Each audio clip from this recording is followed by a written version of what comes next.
Am I on? Yes, you can hear me? Well, welcome everybody. This is so cool. Okay, all right. We gather tonight, the 8th night of Hanukkah, when the Chanukiah, in a few minutes, the Hanukkah menorah, will be its most radiant with light. Jewish tradition teaches us that the light that illuminates forth must not be utilitarian. We can't use it to read or to light up a room. The light's purpose is what the rabbis of old called pirsum hanes, or pirsum nisa, to publicize the miracle. The holy chutzpah of a courageous group of Jews to light the Chanukiah centuries ago, knowing they had only enough oil to last one night. And still someone found the strength inside to kindle the sparks and light the fire that would blaze through the generations. We at Shir Tikvah and we Minnesotans know a little something about moral courage and about miracles. I'm Michael Latz. For those who don't know me, I have the honor of being one of the rabbis here, along with Deborah Rappaport, who is over there, Wendy Goldberg, John Humliker, Forrest Yesnes, Crystal Cochran, Sarah Lachiani, who made all the delicious food with David Raskus, and Armando, who keeps this building beautiful. We want to welcome you here to Shir Tikvah this afternoon. For those of you who may not know, I promise it's short, Shir Tikvah was founded in 1988 by a group of people who wanted a world where everyone was treated with the Torah's call to dignity and worth. Marriage equality wasn't yet on most people's minds, if your name wasn't Evan Wolfson, but respect was the founding and forging value of the congregation and its founding Rabbi Emerita, Stacy Offner. And it has been ever since. Out of nothing, they created a miraculous community. We are inheritors of their gracious courage and their willingness to rekindle the flames of hope against the dying of the light. In June of 2011, less than 3 weeks after the then Republican majorities in the Minnesota House and Senate voted to put a constitutional amendment on the ballot in November of 2012 to define marriages only between a man and a woman, Shir Tikvah sprang into action. More than 90 of us gathered on a warm June evening in this sanctuary and began the conversation about how the amendment deeply assaulted our moral and religious beliefs, that this was not the Minnesota way, that we expected more of ourselves and our community, and that as Jews our tradition was clear. To stand idly by while our neighbor suffers is the gravest of sins. It was a powerful evening and we sent a powerful message. People of faith would not only not shy away from this moral fight, we would lead the way. In the years since first helping to defeat that dreadful amendment and then pass marriage equality for all of Minnesota, Shir Tikvah, which means Song of Hope, continues to thrive as a spiritual community of Jews and our loved ones, rising in the intersection of spirituality and justice, working to welcome Muslim and Syrian refugees, standing with Black Lives Matter for racial justice, and in support of common sense gun legislation and on a broad range of issues with our Jewish and interfaith partners. We are honored to host Roberta Kaplan today and to continue our work in the broader community for justice and human dignity. To introduce Ms. Kaplan, I feel like you have to have a better title, like the honorary Ms. Kaplan. How about just Robbie? Ms. Kaplan, okay. My mother might be watching this someday, so I gotta, okay. Is our fabulous and wise and deeply compassionate United States Senator Al Franken. Senator Franken's accomplishments are abundant, from Veterans Affairs to fighting poverty, to advocating for gun safety, to supporting marriage equality and LGBTQ rights long before many of his colleagues had the courage and chutzpah to do so. His accomplishments are remarkable and amazing. But I would be remiss if I didn't mention one thing that's important to us tonight here on Hanukkah that some folks may not know. Al is the 4th consecutive Jewish person to hold the Senate seat for Minnesota. Beginning, yes.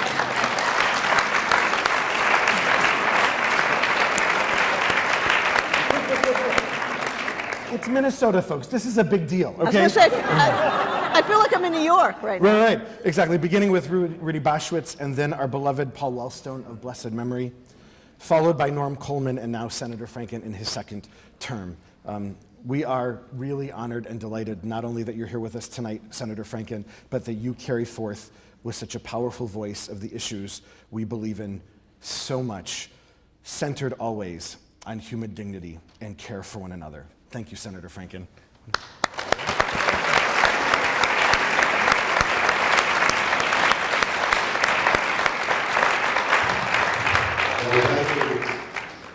Well, thank you for that introduction. You know,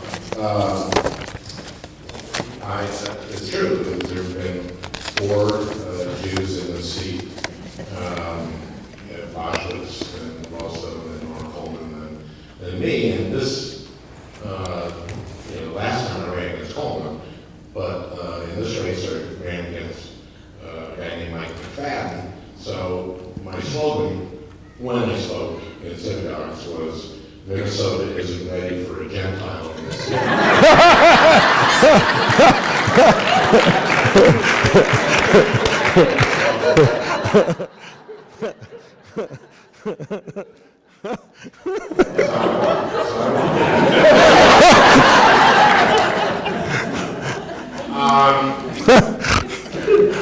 My staff wrote up some remarks, and usually they're very good. They're actually quite good, but I just wanted to, this is, I feel sort of an informal setting in a way. It's, and Shir Tikvah is a great place to be having this event because, as Rabbi said, you were a synagogue that said, very early on said marriage should be marriage equality. I was actually the first, in 2007, I was in my first debate, and I was asked whether, there were 3 of us running at the time in the Democratic field, and we were asked on Almanac, do you believe that same-gender marriage should be legal? And you can answer with yes or no. And one of the first candidate who answered, he had a long answer. And he was a lawyer. And a long answer that included something which, clicked off in my head, which was, I believe in equality, but I don't want religious organizations to have to perform ceremonies they don't want to perform. And of course, I'm married to Franny, who, was Irish Catholic, and never converted, and there are a lot of rabbis who wouldn't marry me and Franny, but I believe we're legally married. So, I was kind of tempted to say that, but they just came to me and said, Mr. Frank, and I said, yes.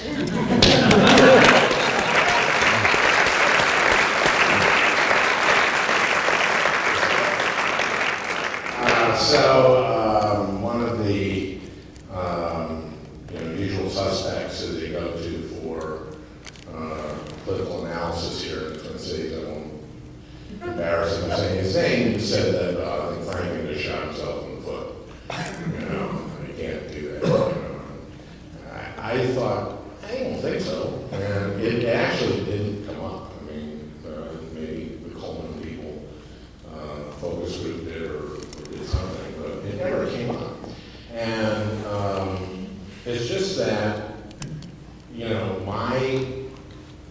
my faith, my Judaism, Jewishness, whatever we call it, and I don't, what is it my Jewishness? Sure.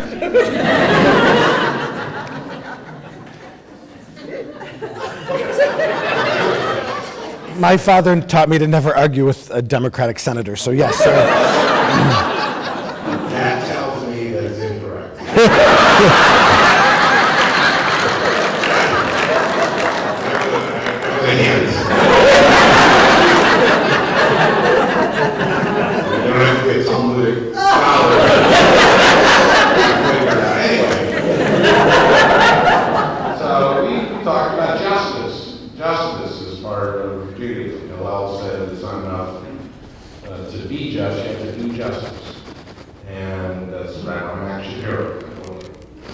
And yes, my dad did an interesting thing. He was a Republican until 1964. And he was born in 1908. My dad had me at 43. My mom had me. Is that right?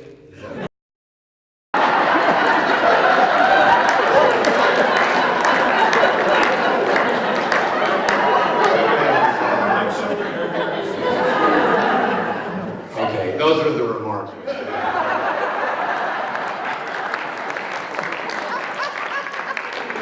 Anyway, the point is, my dad never voted for Roosevelt. He voted, he voted for Hoover. It was the first guy he voted for. He voted for Alf Landon. He voted for Dewey twice. He voted for Wendell Willkie. He voted for Nixon in 60. In 63, 62, 63, 64, I was 11, 12, and 13. And our family, we would watch the news while we ate dinner. We had tray tables and we'd watch the news. And we would see those demonstrations in the South where Southern sheriffs would put dogs or nightsticks or hoses, fire hoses on demonstrators. And my dad would get up and point to the TV and say to my brother and I and me, "No Jew can be for that. No Jew can be for that." So in 1964, when the Republicans nominated Barry Goldwater, my dad became a Democrat. And when he was a Democrat, so civil rights, justice,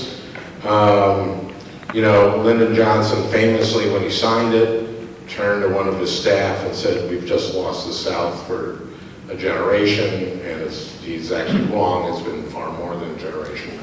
But we gained my dad. We gained my dad. And so this to me was always a no-brainer. And DOMA, when it came into law, and President,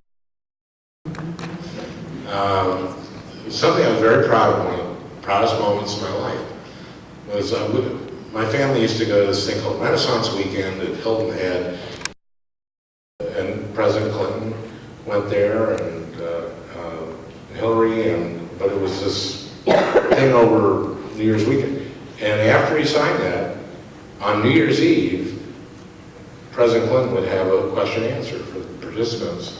And I guess at that time, 14-year-old daughter got up and said to him, "Why did you vote? But why did you sign it?"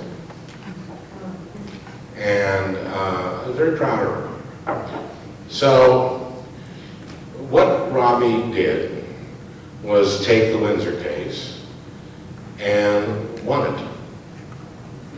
And what the Windsor case did by overturning DOMA is put this country in a direction. Scalia in dissent basically said, well, this decision just means it's inevitable that marriage will be legal in this country. That evidently was an argument against the decision. I thought it was a good argument in favor of it. He was right, and we did an event the day that the Supreme Court made the decision on marriage it was Pride weekend here in the Twin Cities, and I flew in that day, and Lily Tomlin did the event for me. And I said something that my staff wouldn't let me release as a press release, which I said that I felt that Scalia's, that his dissent in that case was very gay.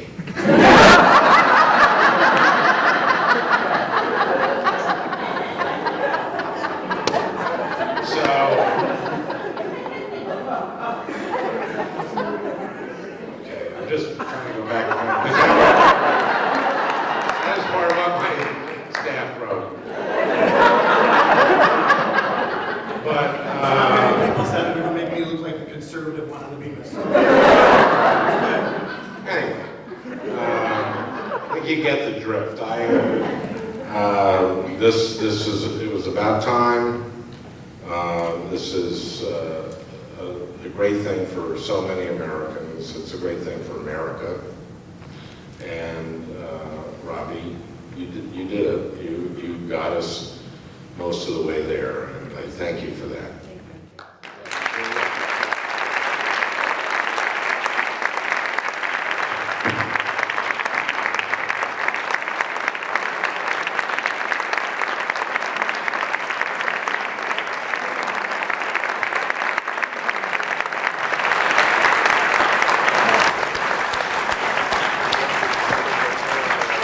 Can we just go? Yeah. What? So thank you, everyone, for coming tonight. It's a little bit colder here than it is in New York, but it's certainly, I lucked out in terms of the weather. And I actually grew up in the Midwest. No one thinks I'm a Midwesterner because I tend to speak very much like a New Yorker. But I grew up in Cleveland, Ohio, not too far from here, and thinking at the age of 10 that I was going to be moving to New York City, that was my ultimate plan. But if you had told me back in Cleveland in the 1980s when I was growing up that one day I would have believed you if you said that I was going to move to New York, but that I would move to New York, that I would be an out lesbian, that I would get married to a woman, that I would have a kid, that I would be a partner at a law firm like my firm of Paul Weiss, and that I would win a landmark Supreme Court case. I'm pretty sure that I would have told you, and this is going to date me, that you were going to far too many Grateful Dead concerts, and that you really needed to cool it. And when I look back on this, and some of this is in the book, because Gloria Steinem said when I was young that the personal is political. I don't know if I agree with these lefties over here that that's true in every area, but when it comes to gay rights, there's no question that is true. This is an issue in which the personal is very much political.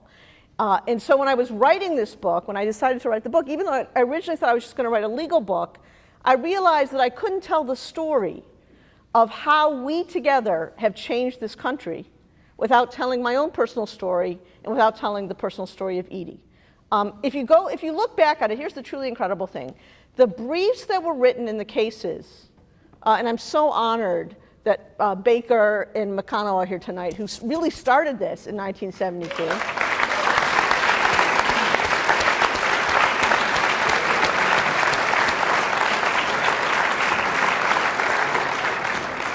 But if you go back and look at the briefs that were written, even in your guys' case, even in the cases that I did in the 80s and the 90s, the briefs that were written at that time do not look very much different than the briefs that were filed in the Supreme Court last year when we won Obergefell. You could take the two sets of briefs, you could look at the arguments, and the case has changed a bit, but the arguments are virtually identical.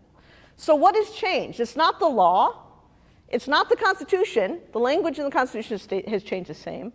What's changed, of course, is the ability of judges and of Americans in general to hear our arguments, to understand that gay people are just like anyone else. And what had changed that? That's obvious. What changed that is Edie put it herself the best. When we won the Supreme Court, when we argued the case, we did a press conference right outside on the Supreme Court steps, and a reporter went up to her and said, how has this sea change happened? And she said, well, it's easy. One day, one brave guy, and it probably was a guy, got up and said, I'm gay. And then another one did it, and then another one did it. And so now there really isn't an American, I just got back from Mississippi, even in Mississippi, who doesn't care about someone as a friend, a neighbor, a colleague who's gay. And once you know someone who's gay, it's pretty hard to accept the fact that it's okay to treat them as second class simply because of who they are. So I think the story here is really both a personal and a political story. And I really do believe that Edie's story, my dear client Edie, who's now practically a family member, she is a family member, it was so important helping to change that dynamic. So let me tell you a little bit about Edie, then I'll tell you a little bit about how I met Edie, and then you should not at all feel shy, Rabbi, because if I took Justice Scalia's gay questions, I can definitely take yours. So Edie Windsor grew up in Philadelphia in a Jewish family in the 1930s during the Depression. Her father had a candy business, and he lost his business. They actually lost their home during the Depression. She went to Temple University. While she was at Temple University, she fell in love with a woman, and she realized she was a lesbian. But in her words, and this is obviously true, this is the early McCarthy period. We're talking about the early 50s now, late 40s, early 50s. Has anyone seen the movie Carol? Everyone should see it, but this is the true version of the movie Carol. Everyone should definitely see it when it comes here. She said that the idea back then of living her life openly with another woman was inconceivable. And so the relationship broke off, and she ended up, shortly after graduating, getting married to a guy by the name of Windsor. That's how she gets the name Windsor. Turns out that Saul Windsor was her brother's best friend. They had fought together in World War II. After coming back from the war, they were both on the GI Bill, and so he ended up graduating college the same time as Edie. And he had kind of been after her for many years to get married, and finally, after graduating, she agreed. Needless to say, the marriage didn't last very long. After a matter of only months, Edie basically said to him, look, you deserve to be loved really the way you truly deserve to be loved, and I need something else. She essentially came out to her husband in the 50s, and they divorced amicably. One of the issues that actually came up in the case is that Edie was very worried that Saul's wife did not know about her. And even though his name had been in the papers in the case, at one point after we won, I mentioned his name, and Edie got very angry at me because she said, I'm worried, I don't know if the family knows about who I am. Fortunately for everyone, really, about a week, including me, because Edie wasn't mad at me after this, Edie got a phone call from Saul's wife saying, we finally realized that you are the Edie Windsor, that Saul talked about you his whole life, that he's so proud of everything you've done, and Edie is still very friendly with her. She comes up to New York, they spend afternoons together, her first husband's wife and Edie. So the story about Saul Windsor is an incredible story, but it's incredible for another reason too. Legally, it's incredible because one of the arguments, probably the primary argument that our opponents made for so many years in cases is that, we don't really know what it means to be gay, it's not really clear, what does it mean? I can say this because my wife went to Smith College, and more than half the people at Smith College are gay at Smith College, then they're not gay after they graduate. So what does it mean?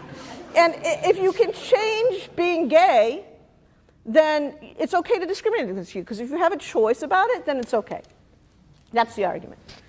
And very early in this case, our adversaries asked us for Edie's marriage certificate to Saul Windsor.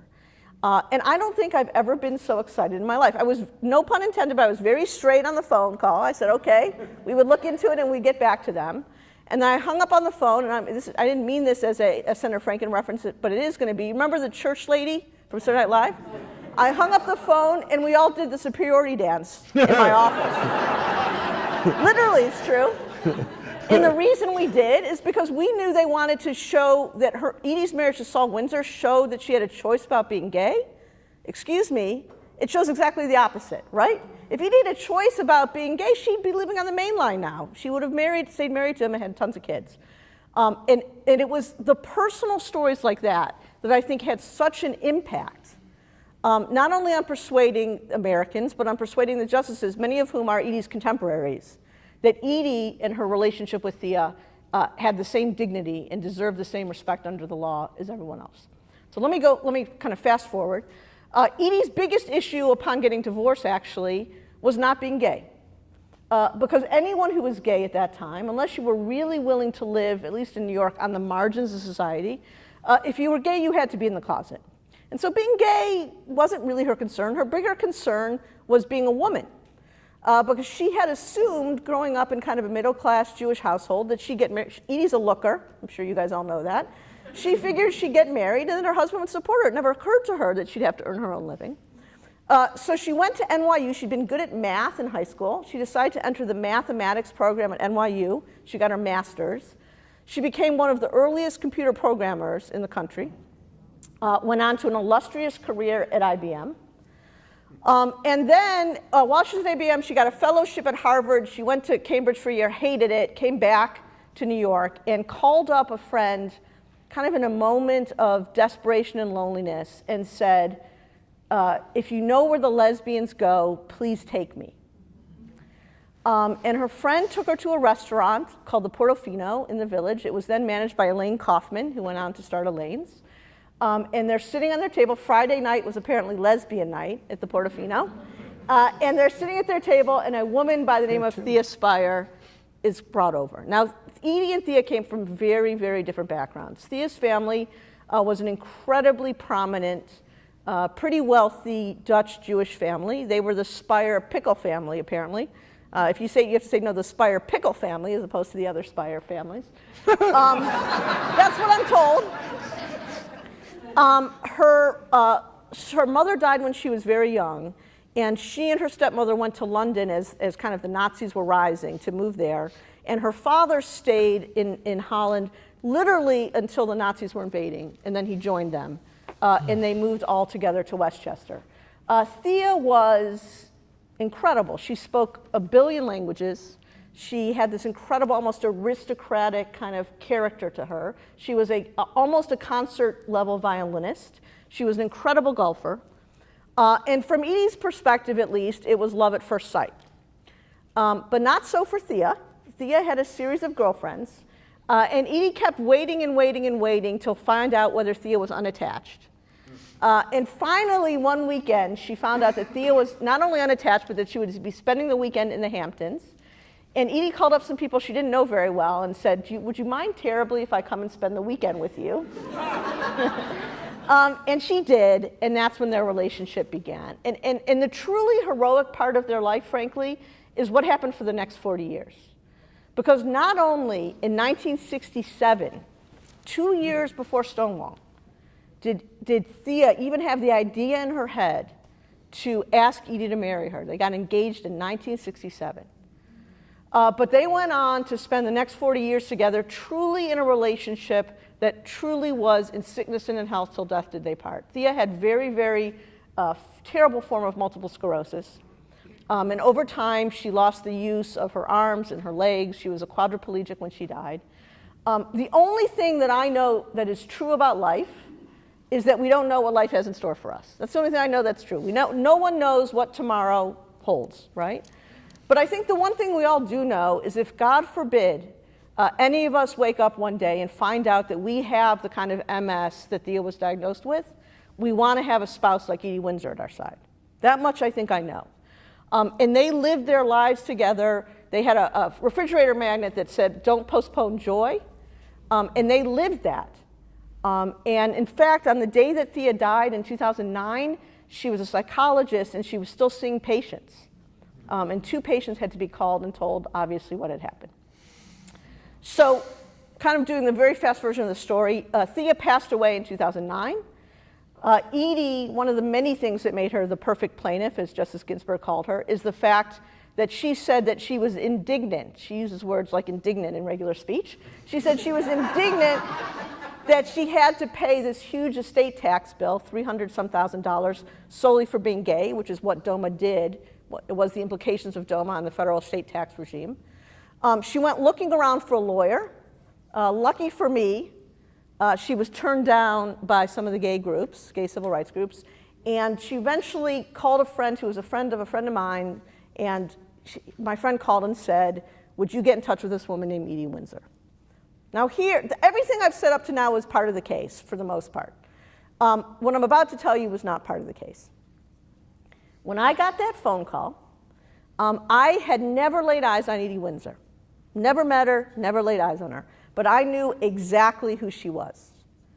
And the reason I knew who she was is not because she's the lesbian icon she is today, not because people asked her for selfies and autographs and everything that happens whenever she leaves her apartment, but because 18 years before that, I had been in my 3rd year of law school. And I think it's fair for me, unlike my wife, who was kind of protesting the closing of the lesbian co-op at Smith and helping to get people like Deborah Glick elected in New York and very active politically, You could not say that about me. I was kind of a nose to the grindstone type. I wanted to get straight A's. I wanted to go on to live, to kind of do these things. And in terms of coming out of the closet, it's fair to say that I was a late bloomer.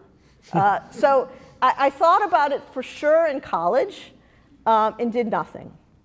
I thought about it for sure in law school and did practically nothing. It took until the very end of my third year in law school in which I finally had the courage to do or say something about it. And that's when the bad luck hit. So the first piece of bad luck was that shortly thereafter, my parents were coming to visit.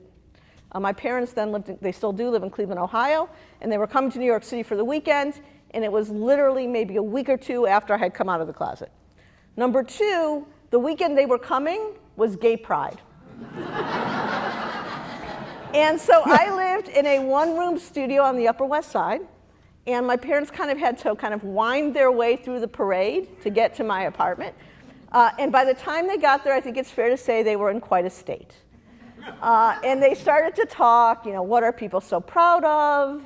What's with all the rainbows? What's with the dykes on bikes? And also, more bad luck, my college roommate's mom was then the Manhattan Borough president, Ruth Messinger, and she was leading the parade. I mean, it kind of shows how the world has changed. Today Andrew Cuomo leads the parade. Back then it was Ruth Messinger. And my mom said, I can't believe Ruth Messinger is leading this parade. So I said to my mom, Mom, stop, please stop. And as mothers and daughters are wont to do, she continued. And I said, again, Mom, please stop. And she said, why? Why are you asking me to stop? Are you gay? And I said, yes. And she walked over about a foot or so to the corner of the apartment and started to bang her head against the wall. But first of all, it's not about my mom. My mom has apologized for this 70 million times. Like many others, including the president, she has evolved on this issue. And she could not be more proud of me and my family and her grandson. She says that when my dad's in the line at the grocery store, he manages to bring up that his daughter had a case at the Supreme Court. So that's not the issue. But as you can imagine, at that time, this is 1991. This is the height of the AIDS crisis. The world was very, very different. And I was pretty low. And so I was in New York that summer. I was going to be clerking in Boston in the fall. I was in New York for July and August. And I went around asking people, this is how you talk back then, I need a psychologist who's good at gay issues. That's what I said. And I kept getting the same name. From every single person who I asked, the name I kept getting was Thea Spire. So I actually saw Thea Spire as a patient only twice, again, because I was moving to Boston, in the very same apartment that she lived in with Edie, because she was already paralyzed and saw patients in the apartment. I remember it like it was yesterday. Here's truly the probably incredible part of it is during those sessions, she talked about Edie. Now, I'm no psychologist. I'm just a poor country lawyer. But I think most psychologists tend not to talk about their own personal lives with their patients. But I remember her telling me, Edie Windsor, she's this brilliant mathematician, she's this brilliant computer programmer, she went to NYU. That I definitely remember. I've thought a lot about why she did that, and I've talked to Edie about it, and I think the answer is obvious. I was so stubborn back then and so cynical about the idea that I could ever have the kind of life that I wanted to have, that Thea was convinced, and rightly so, that the only way she would persuade me that I could kind of have the life I wanted is to tell me about her own. So she did. She talked about Edie. That was it. I mean, she was a huge help to me. When I never saw her again, on Gay Pride weekend, she would always sit in her wheelchair at the foot of their building. They live on Lower Fifth Avenue. And I would always look to see that she was there, but I never went up to her. Flash forward, it's 18 years after that, I get this call. I said to Edie, she was pretty hard of hearing then, she still is, and I said, I'm just going to come over the next day. I knew exactly where to go. She didn't have to give me the address. I walked into the apartment, and it was like coming back to the scene of an accident. I mean, I knew where I was going. I knew what was happening, but seeing where I had sat with Thea, seeing where she had sat when she was my doctor, and I said immediately to Edie, I said, I've been here before. You have to give me a minute to compose myself, and then I explained. The second thought I had was, and I said this to Edie, was, oh my God, you do not look the way I imagined you. Because Theodore was talking about her as being this math kind of genius. So I expected to see like a woman with like thick glasses, a slide rule, maybe a flannel shirt. That is, for those of you I'm sure all know what Edie looks like, that's not the way she looks. And then the third thing that went into my mind, and this I did not say to Edie at that time, I didn't want to scare her off, was that God had given me this opportunity to pay Thea back for helping me as much as she had, and that I was going to do it. So that is the official beginning, technically, of United States v. Windsor. And it's a pretty good introduction, I guess. That's beautiful. Thank you, Robbie, so much. And by the way, all this stuff is in the book, and I can't recommend enough. It's a great read. I read it on the plane this week to and from DC, and the poor people sitting next to me, I kept laughing. At one point I started crying, and this woman just kept looking. It's good. I've got my notes. So, Robbie, I think a lot of us in our minds have this vision of people who argue before the Supreme Court as somehow they're like super normal. But in you reading the book, you're so normal. You argued with your mother. You consulted with Nina Totenberg on the shoes you would wear before the Supreme Court. Your son had a meltdown the night before oral arguments, and you spent the evening in the hotel watching SpongeBob, right? And yet you did argue one of the landmark civil rights cases of the 21st century. And so how did you stay grounded and real during those 3.5 years of knowing, like, if you won, it really was going to change the lives of thousands of people? I know in my own family, the minute Windsor went into case, and after our esteemed legislators over here were able to pass marriage equality and the governor signed it, it meant that my husband went from having to have an H-1B visa for work, meaning I could then sponsor him for a green card. It had a huge direct impact on the day-to-day lives of people. So how do you stay centered during that? And I'm not asking about my next Yom Kippur sermon. Like, how do you really stay real? So, I think part of it, I mean, there are lawyers in the room, and I think sometimes we get a bad rap, sometimes it's justified, sometimes it's not. But I think in a lot of ways I relied on my training as a lawyer, which taught me and teaches me that in any case, whether it's Edie's case or anyone else's case, that my duty is to my client. And that my job is to win the case for my client, and to kind of filter out to the extent I can, and it's not always humanly possible, but to filter out to the extent I can kind of all the outlying mishigas, for lack of a better term. And in our case, we really believed, I believe from day one, that if we could persuade Americans and then the lower court judges, and ultimately, if it got there, the Supreme Court justices, that Edie's life with Thea was the same as anyone else's life. Justice Ginsburg had lost her husband a few years before, that Edie and Thea's marriage was no different than the marriage that Justice Ginsburg had with her husband Marty, then we would win the case. And so I had a post-it on my computer when I was working at the Supreme Court, on the brief, that said, "It's all about Edie stupid," from the Clinton campaign. And if you read our, it's called the Red Brief, our marriage brief at the Supreme Court, the first 8 pages of it really is their love story. I mean, there's not a lot of Supreme Court briefs that look that way.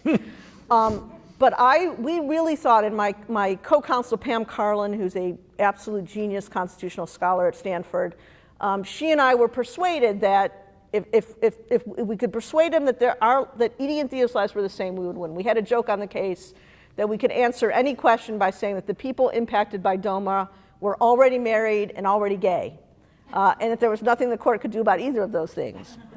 So the question is, what were they going to do about DOMA? So I think that it's not only the right thing for a lawyer to do, but I think it had kind of a purifying impact on the case, and it managed to really, whenever we had the decision to make in the case, the decision was based on, is it going to help Edie win the case?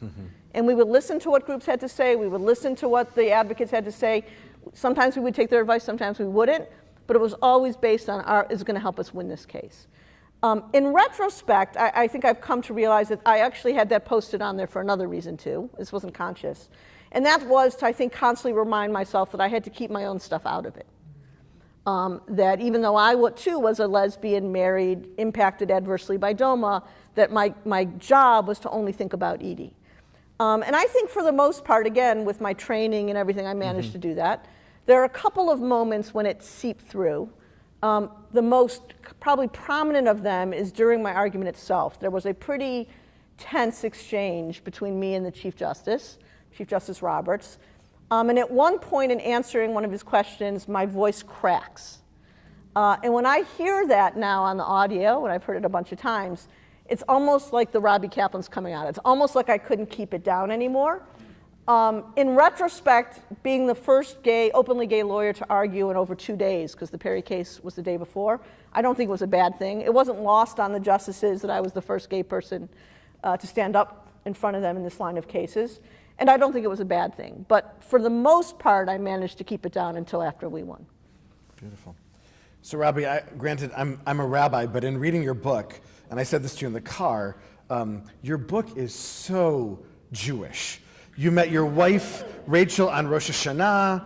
The day before the Windsor trial was, the lower court trial was Yom Kippur, and you're in shul all day. You held a Passover Seder in D.C. the night before, the Supreme Court on June 26th. The night No, it wasn't the night before. That's two nights before. Sorry, 2 nights before. I couldn't have done it the night before. Sorry, I okay. have to look at it. No, then you were watching SpongeBob.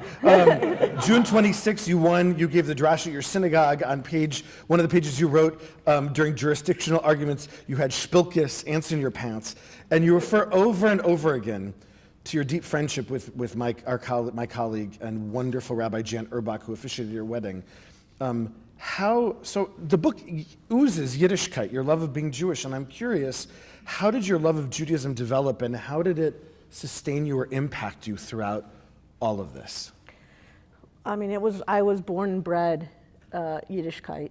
The family member who probably had the biggest impact on me was my mother's mom, my grandmother, who, even though she herself, she was religious, she didn't attend synagogue very often, but she was very religious, and I spent tons of time with her as a kid, and was really taught the values of Judaism, the things that I didn't realize that the rabbis talk about for hundreds of years in the Talmud and the commentary from my grandmother growing up. And I think one of the reasons that, frankly, coming out for me was so hard, so incredibly hard, was that I always wanted to have a Jewish family. I wanted to grow up and have the family that I had had growing up. I wanted to be part of the Jewish community. I wanted to be a mom. I wanted to raise have a Jewish household and have a Jewish kid. And I was smart enough in the late 80s and 90s, early 90s, to realize that was going to be pretty difficult as a Jew. And I think it really, in both good ways and bad ways, had an impact on me. It helped keep me in the closet and then pushed me, I think, so hard to fight for justice, both in terms of the law, and fortunately we can say to fight for justice in terms of Judaism, right? Mm-hmm. We are both members of denominations that fully accept the dignity of gay people. So I can't really separate it from myself. I mean, it's who I am. You couldn't take the Jewish out of Robbie Kaplan. I don't know how you would possibly do that. And I couldn't tell the story and be honest about how things were without telling that part of myself. Mm-hmm. Can you paint a picture a little bit for people? You do in the book beautifully, but it's not every lawyer who gets to argue before the Supreme Court. So can you set that up for us? Sure. It's quite a dramatic thing. So the Supreme Court is very, as you can imagine, a very formal place. Actually, they're the nicest, and no offense to Bruce, but the nicest court personnel in the country work at the Supreme Court. I mean, the staff they're incredible. In fact, I'll tell you a couple stories. So about 3 weeks before I was supposed to argue, I got a call from one of the top clerks there saying, we know it's your first time. Would you want to come in early and you can kind of check out the lectern that you argue at, and you can kind of walk around and we'll show you around? And I said, that would be lovely. And I did. And she had told me on the phone that I could adjust the lectern, but then when I got there, it really was like a terrible Woody Allen movie. I kind of went to touch it. She's like, don't touch that. She's like, that's an incredibly valuable antique. So I quickly backed away, figuring I would just deal with the lectern at whatever height it was at. I was just going to deal with it when I showed up. And then we were kind of walking out, and she said to me, do you need help? Will you need help leaving the courthouse? And I thought she meant Edie at first. And I said, well, thank you so much, but Edie's fine. She's perfectly capable of walking out, and I think we'll be fine, but thank you. And then kind of a light bulb went off in my head. And I said, well, wait a minute. I said, why'd you ask me that? And she said, well, she did say your adversary. She said, other lawyers in the case have asked us to help them kind of get them out the back door when the arguments were over. And so I realized that the House Republican leadership, which really was our adversary at that point, had asked that their lawyers go out the back rather than go out the front. And I said to this court personnel, I said, well, thank you very much, but I'm pretty sure that ED is going to want to walk out the front door that day, but thank you very much for your help. And that was the moment when I think I was most confident that we would win. I was like, if Paul Clement, and I don't think this was his personal decision, but if his clients are telling him to go out the back door, we're going to win this case.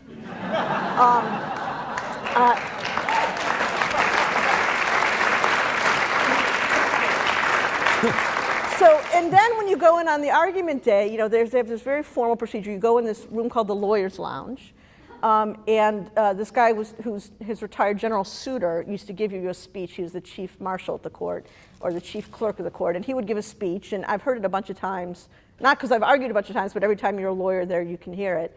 And it's always the same thing. I mean, it was like, we have pencils if you want it, we have cough medicine if you need that, we have, here's my favorite part, we have a sewing kit if you need it, which every time I've heard, I thought, you know, I don't care if every single button falls off my jacket and my pants and my shirt. There is no way I'm going to start sewing buttons on in the Lawyer's Lounge of the Supreme Court. So you kind of wait, and then you go in, and when we went in the day of Windsor, you know, it was pretty much kind of the who's who of Washington that day. Edie was, I remember, sitting behind me to my left. I was facing the justices. She was sitting, and everyone was kind of coming over and paying court to her, as they should. We had a joke on our team. I have to admit this is a synagogue, I can say it. I had brought up my hairdresser from New York with me. And the goal had been to make sure that my hair, and I've laughed about this with her, was as high as Nancy Pelosi's. And it was. It stayed that way the whole day. Gloria Allred, Nancy Pelosi, and I had the highest hair in the courtroom that day, for sure. And all these people were kind of, Nancy Pelosi was coming up to Edie, and Valerie Jarrett, I remember. And I remember thinking, like, this is going to totally drive me insane if I pay attention to this. So I tried to just kind of look, you know, keep my head down and look at my notes because it was all behind me. And then there's a huge red velvet curtain. And when the justices come out, the curtain opens. It's very dramatic. It's like a Hollywood movie. And they come out.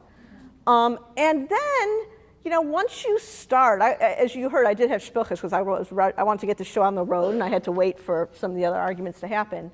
But once you start, on the one hand, you know, again, if you hear it at the first couple seconds, I'm like, oh my God, I'm just Robbie Kaplan from Cleveland, Ohio. Who the hell do I think I am? Right. But then, you know, after a while, you know, I've been arguing in a lot of courts and a lot of different, all over the country for many years now, and it kind of isn't that different. I mean, they're very, very smart. They're incredibly prepared.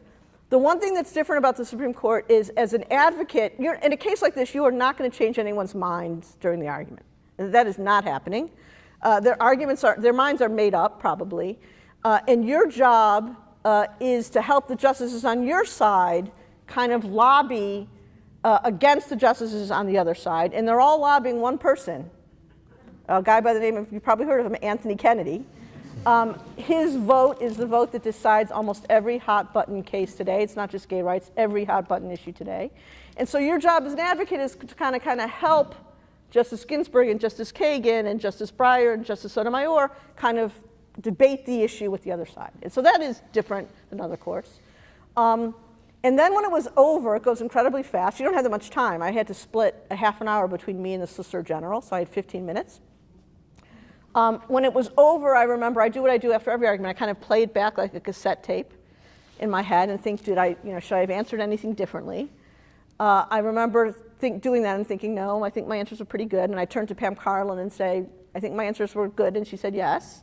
And then the overwhelming emotion I had was not joy. It wasn't nerves. It was relief. Thank God I did not screw this one up. That was what I felt. Yes, thank you. Until we walked out of the courtroom by the front door, by the way, and it was the closest I will ever be to being like Mick Jagger or someone like that. I mean, because the screaming crowds, I mean, it was incredible. and rightly so. Robbie, I have two last questions, and then we are gonna, since the sun is down, we're gonna light the Hanukkah candles. We have some various people who are gonna help us with that. As one of the now leaders of the marriage movement, we have seen tremendous progress for LGBTQ rights. I got this on Facebook, by the way, this question. Thank you, whoever submitted it. There's still a lot to do. What do you see next on the horizon for LGBTQ equality? So we definitely need to pass. I mean, most Americans today think that we have nationwide civil rights protections for gay people. That gay people have been incorporated into the Civil Rights Acts the way that women and African Americans are. They have not. There's legislation pending in Congress to fix that called the Equality Act. I'm not super optimistic that that's going to happen anytime soon, certainly probably until we have a new administration. But it's important that that gets done.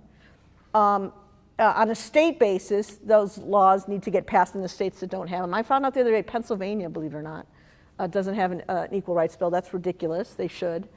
And so we need to work on all those issues. The EOC legally takes the position, which I shockingly agree with, that if you fire someone for being gay, that already violates Title VII because it's a form of gender discrimination. But it would be a lot better if we actually had state and federal statutes that took care of it and made it absolutely clear.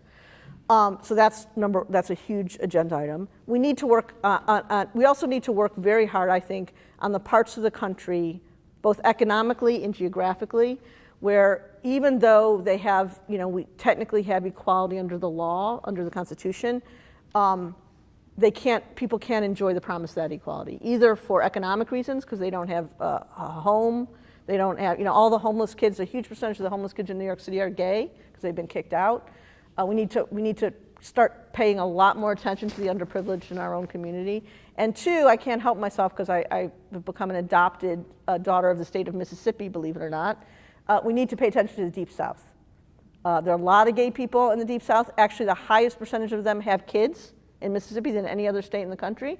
And we need to start devoting the resources that we've been sending to HRC and everything else down there.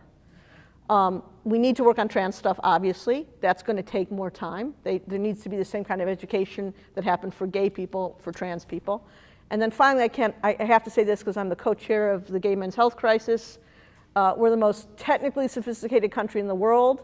The meds for AIDS are great, but we should have a cure. It's way past the time that we don't have a cure for HIV and AIDS, and we need to do that.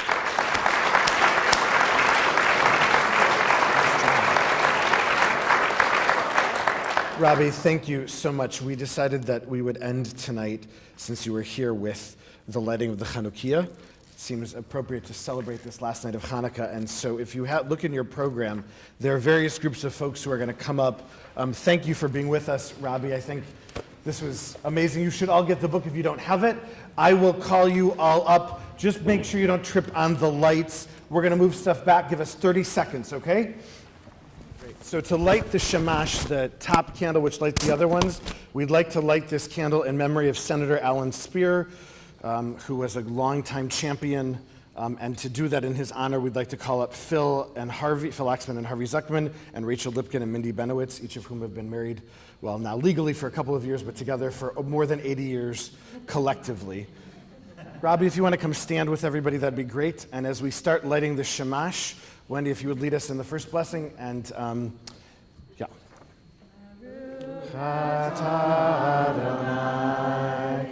Eloheinu melech haolam, asher kitshanu b'mitzvotav, v'tzivanu. You hold this? Hang on 1 second. I'm going to call the other guys up. Shechanu. Thank you all very much. I'd like to call up to light the candle with Roberta Kaplan, the two gentlemen who got this started, Jack Baker and Michael McConnell. In 1970, they were the first couple in the United States to apply for a same-sex marriage license, and their case, Baker versus Nelson, was mentioned in last year's Obergefell case. 44 years later, gentlemen. It's been mentioned for 30 years of litigation, Baker v. Nelson. 30 years. So it's time to light that candle as we sing the next blessing. So gentlemen, would you hold it and light with Robbie? Baruch atah Adonai Eloheinu melech haolam she'aseh asa nisim lavot kolenu bayamim hahem bazman. Thank you. I'm going to catch on fire here. Thank you, gentlemen. Thanks, guys. Senator Franken, would you come up and light the next candle for us? And followed by Senator Franken, the third candle by Senator Scott Dibble, Representative Karen Clark, and Representative Aaron Murphy, who represented. Are there any other elected officials who helped to make marriage equality happen? So Al, would you do the second candle? And then Aaron, Scott, and Karen to do the third. Thank you, sir, very much. Thanks for being here. Scott and Aaron and Karen, without whom we would not have the equality in the state that we have.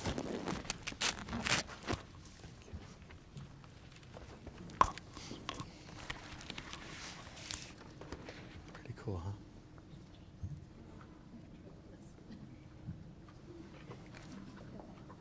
These are the dripless.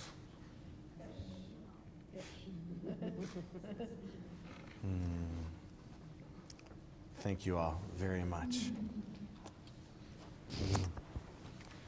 Our fourth candle lit by Luke Weisberg and anybody from the Shir Tikvah Board of Trustees and any other clergy we might have present.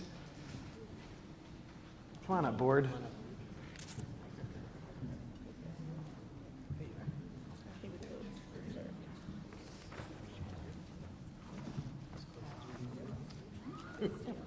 That's beautiful.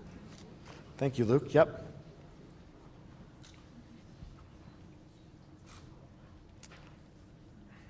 Thanks, honey. Thank you.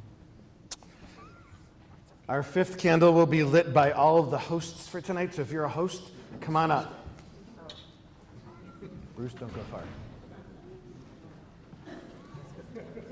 Yeah, just stay. There you go. Do double duty. There you go. Just wait till they all come up. This is so cool. Thank you for being here. It's good. Yeah, it's great. Are you kidding? Go close. Go close. Hey, sir. How are you? Hello. Come up. Come up. Come up. Thank you to our hosts for making tonight possible.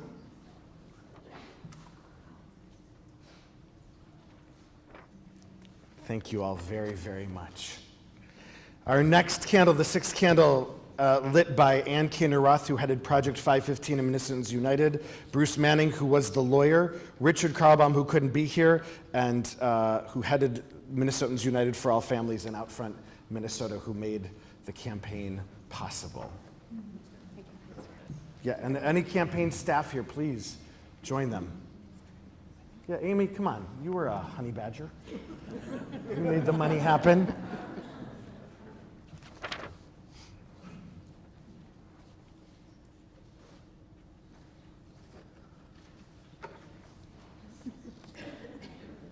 Jim Rubenstein, will you and Andy come on up to light our seventh candle? Jim and Andy are helping to lead Beloved Conversations and Shir Tikvah's Incarceration Reform Project, because our work for justice is not over. We celebrate one day and we get back to work the next.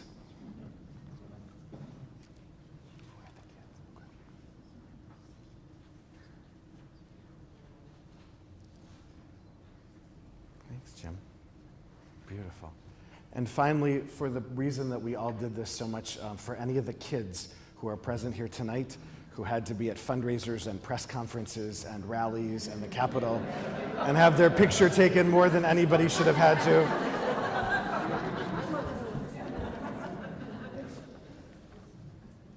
Can you reach, honey? Yeah, I'm tall.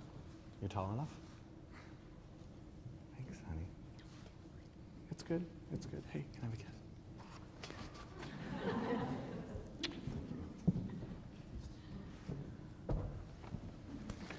Thank you, everyone. Thank you, Robbie.